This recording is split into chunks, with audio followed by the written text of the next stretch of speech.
Mentores Mater. Sejam muito bem-vindos. Nesta série, estamos procurando entender o significado profundo do livro do Gênesis, aquilo que o autor sagrado quis expressar sobre a criação e o Criador, a desobediência e as suas consequências para o ser humano. Depois de terem sido criados, o homem e a mulher, apresentou-se-lhes, no jardim do Éden, uma prova, uma ameaça. Essa ameaça exigia de Adão a santa obediência e um amor fiel a Deus. O amor frutuoso é sempre aquele que se doa, como o amor da Trindade, um fogo consumidor, a lei essencial da aliança de Deus com o ser humano. Mas Adão temeu o sacrifício e o sofrimento e rompeu a aliança não só com Deus, mas também com sua esposa. A humanidade pecadora terá de aprender o amor altruísta, que busca a felicidade do outro, aprendendo a sofrer por amor e aprendendo o arrependimento, que envolve uma mudança de pensamento e de modo de viver. Vejamos então como Adão pecou e chegou à situação de quebrar a aliança. Adão foi colocado no Éden com o dever de guardá-lo, portanto pode-se entrever a existência de um intruso potencial, pois do contrário, para que Deus mandaria guardar o Éden? Esse intruso era portador de uma ameaça, a morte espiritual, muito mais do que aquilo que os olhos viam, muito mais do que a fruta deliciosa, um deleite para os olhos e desejável para se tornar sábio. Quando Eva foi criada, Deus chamou Adão para algo muito maior do que o trabalho de que já estava encarregado. Ele foi chamado para amar a sua esposa. A esse propósito, Santo Irineu de Lyon perguntava-se por que a serpente atacou Eva. Seria por ser ou parecer mais fraca? E ele mesmo responde: ao contrário. Na transgressão do mandamento divino, Eva foi quem se mostrou mais forte. Ela enfrentou a serpente sozinha. Comeu da árvore proibida, mas antes mostrou resistência e discordância. E só comeu depois de ter sido ludibriada.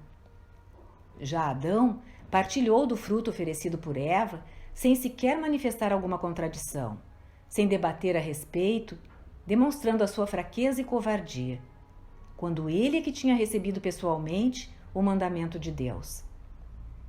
Adão não manteve fidelidade no amor à sua esposa. Por outro lado, segundo estudiosos do Gênesis, como a serpente usa no diálogo sempre a segunda pessoa do plural ao falar com Eva, isso indicaria até que Adão estava presente de alguma forma, estava por perto. E outro dado, indo diretamente a Eva, Satanás já estava deliberadamente atentando contra a estrutura familiar que Deus estabelecera entre marido e mulher. Então, a serpente distorce o significado do comando divino, enfatizando seus limites negativos, perguntando se Deus proibira de comer de todas as árvores. Eva corrigiu a serpente. Estava na defensiva, mas deixou de olhar o caráter positivo da ordem divina, ou seja, acabou deixando de se deslumbrar com a possibilidade e a permissão de comerem de todas as árvores do Éden. Isso era muito bom. Só havia uma que lhes estava proibida. Porém, Eva caiu na mentira que se seguiu, quando a serpente parou de disfarçar a sua perfídia e disse: vocês não morrerão. Deus dissera exatamente o contrário. E Eva sabia. Seria esse o momento de Adão agir, repelindo o intruso diretamente, frontalmente. Mas ele deve ter ficado pensando se a serpente não teria outras informações relevantes que valeria a pena ouvir. Afinal, a serpente dissera que eles não morreriam, que seus olhos seriam abertos e seriam como Deus. Acontece que Adão não poderia descobrir se a serpente falava a verdade, a menos que antes desobedecesse a Deus. Não adiantava dar esse tempo à serpente para revelar mais. Logo, ele não tinha desculpa para descumprir a vontade do Criador. E o que aconteceu? Poderia parecer que Deus mentira, pois Adão e Eva não morreram, isto é, a morte física não sobreveio logo após comerem da fruta. Seus olhos efetivamente se abriram, pois a Bíblia diz que, vendo que estavam nus, fizeram tangas para si e depois se esconderam de Deus. Além disso, no versículo 22, diz a palavra que Deus admitiu: Eis que o homem se tornou como um de nós, conhecendo o bem e o mal.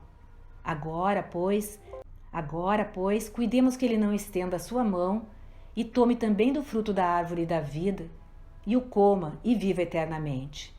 E Deus os expulsou do jardim do Éden. Na verdade, Adão e Eva morreram, sim, espiritualmente naquele momento, perdendo a graça santificante com que tinham sido criados. Seus olhos se abriram, mas para o pecado que haviam cometido e para a perda da glória e da presença de Deus. E a opção que fizeram os conduziu à escravidão moral e espiritual. Então por que Adão silenciou ante a serpente? Ela dissera que não morreriam. E continuara: não morrerão se comerem do fruto. Implicitamente estava dizendo que poderiam morrer por outra forma. E continuara: não morrerão se comerem do fruto. Implicitamente estava dizendo que poderiam morrer por outra forma, como se ela os fosse atingir de qualquer maneira. Adão tinha de fazer uma escolha, de combater a serpente diabólica, talvez num combate mortal, ou se acomodar à sua situação confortável no Éden, ao seu domínio sobre tudo, à imortalidade e à integridade. Adão não podia usar seus dons préternaturais afastado da fé, pois os perderia se seguisse esse rumo, de modo que tinha mesmo que escolher entre a graça sobrenatural e os bens materiais, entre a vida espiritual e a morte espiritual, entre o sofrimento físico e a satisfação e o prazer, entre o sacrifício de si e a autoindulgência. E sabemos o que Adão escolheu, além de conhecermos muitos outros fatos. Por exemplo, sabemos que Satanás os queria mortos, especialmente queria a sua morte eterna. Sabemos que essa morte não poderia ser infligida contra a vontade deles, pois a morte espiritual exige o consentimento voluntário ao pecado mortal. É possível inferir que Adão e Eva temessem a morte, ou a consequência que Deus pusera para a sua desobediência não faria sentido. Sabemos também que o Éden não era o destino final do homem. Deus o criara para a glória celeste, de que o paraíso terrestre era apenas um aperitivo, um tira-gosto. Ainda sabemos que Deus os colocara à prova, e esta prova requeria algum grau de abnegação, de espírito de sacrifício, para entrarem na glória. Disso sabemos porque ele lhes colocou aquela condição em relação à árvore do conhecimento. Eles precisavam saber fazer essa única renúncia. Por tudo isso, Adão via que precisava enfrentar a serpente num combate espiritual. A serpente provavelmente não abandonaria seus planos destruidores se Adão tivesse decidido não comer. E ela tinha um poder muito grande por sua natureza angélica. Além disso, a Escritura não dá nenhum sinal de que Adão tenha clamado a Deus na sua dificuldade. Sucumbiu ao orgulho, apoiando-se nos próprios meios. O pai jamais teria deixado de ajudar seus filhos nessa hora de necessidade, se Adão tivesse cooperado com a graça e pedido socorro e auxílio a Deus. Certamente, ou Deus empoderaria o seu servo fiel com a graça necessária para vencer o demônio, ou quem sabe aceitaria o sacrifício de Adão como uma oferta sagrada, salvando-o da morte e da corrupção, premiando-o com a glória eterna dos céus, a ele e a Eva. Contudo, Adão, de certo modo, decidiu não decidir. Optou por um silêncio, mas era um silêncio culposo, não era um silêncio virtuoso. Ele não podia ter deixado tudo ir tão longe. Portanto, quando Eva comeu da fruta, Adão já tinha pecado, mesmo antes de ele mesmo comer. E percebendo o que haviam feito, ao invés de optarem pelo arrependimento e a humildade, começaram a oferecer desculpas a Deus que os procurou. Mesmo assim, apesar das graves consequências do pecado original e da quebra da aliança, o Pai fiel, o Deus fiel e Pai, logo providenciou. Prometeu um Salvador e uma mulher que esmagaria a cabeça de Satanás. Jesus, nascido de mulher, nascido de Maria, suportará a maldição do pecado e será o Redentor da humanidade. Como novo Adão, Jesus será provado num jardim, o do Getsêmani. Suará sangue, como o homem passou a suar com o trabalho. Receberá uma coroa de espinhos antes de ser atado à árvore da cruz. como Adão encontrou a morte pela árvore, e Jesus será flagelado nu, como o casal se percebeu após o pecado. Ainda cairá no profundo sono da morte, de modo que do seu lado surja a nova Eva, a Igreja. É assim que o Cristo lidará com o pecado de Adão. Desfará cada nó, fazendo o que Adão deveria ter feito, aprendendo a obediência através do que vai sofrer, como diz a carta aos Hebreus, e tornando-se a fonte da salvação eterna para todos os que creem nele e obedecem a ele.